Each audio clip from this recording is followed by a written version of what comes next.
पृथ्वी के दूसरे छोर में एक राज्य था जहाँ पे राजा भीमसेन राज करता था। उनकी एक प्यारी सी राजकुमारी थी जिसका नाम स्नेहा था। राजा अपनी बेटी से बहुत प्यार करते थे। एक दिन वे अपने महल के बाग में घूम रहे थे, तभी उन्हें एक चिड़िया दिखाई दी। राजा उस चिड़िया के पास गए तो देखा वह सोने की तरह चमक रही थी। राजा बोले, अरे यह कैसी चिड़िया है, मैंने तो ऐसी चिड़िया पहले कभी नहीं देखी। तो चिड़िया ने जवाब दिया, राजा मैं सोने की चिड़िया हूँ। यह सुनकर राजा सोच में पड़ गए कि सोने की चिड़िया इंसानों की आवाज़ में बात कर रही है। तो राजा बोले, अरे चिड़िया, तू इंसानों की आवाज़ में कैसे बात कर रही है?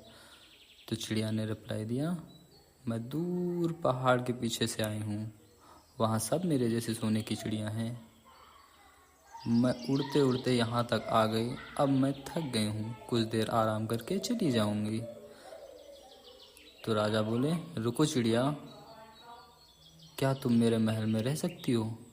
मेरी बेटी तुम्हें देखकर बहुत खुश हो जाएगी। तो गोल्डन बर्ड ने जवाब दिया, ठीक है, लेकिन मेरी एक शर्त है, जब तक मेरा मन करेगा मैं यहाँ रहूँगी, जब मैं जाना चाहूँगी मुझे जाने दोगे।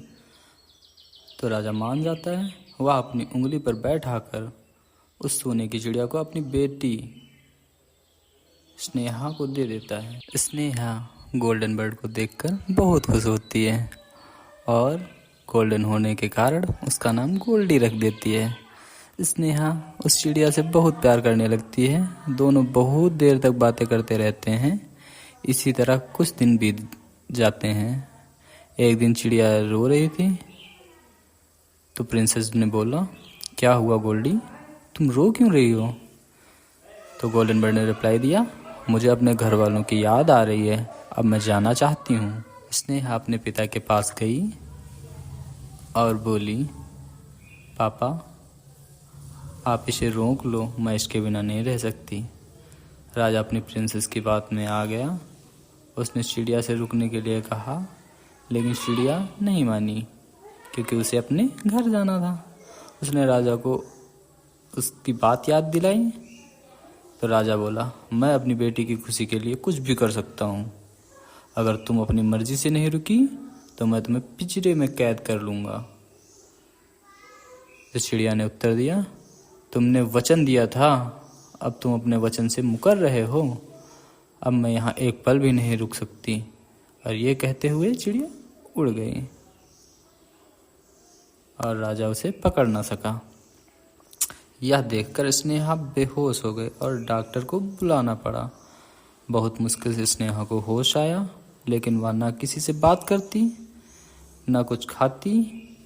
यह देखकर राजा बहुत परेशान हो गए। उसने पूरे राज्य में ऐलान कर दिया कि जो कोई गोल्डन बर्ड को लाएगा उसे बहुत सारा इनाम दिया जाएगा।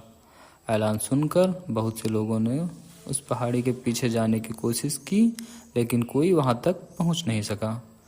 इधर स्नेहा की हालत बिगड़ती जा रही थी।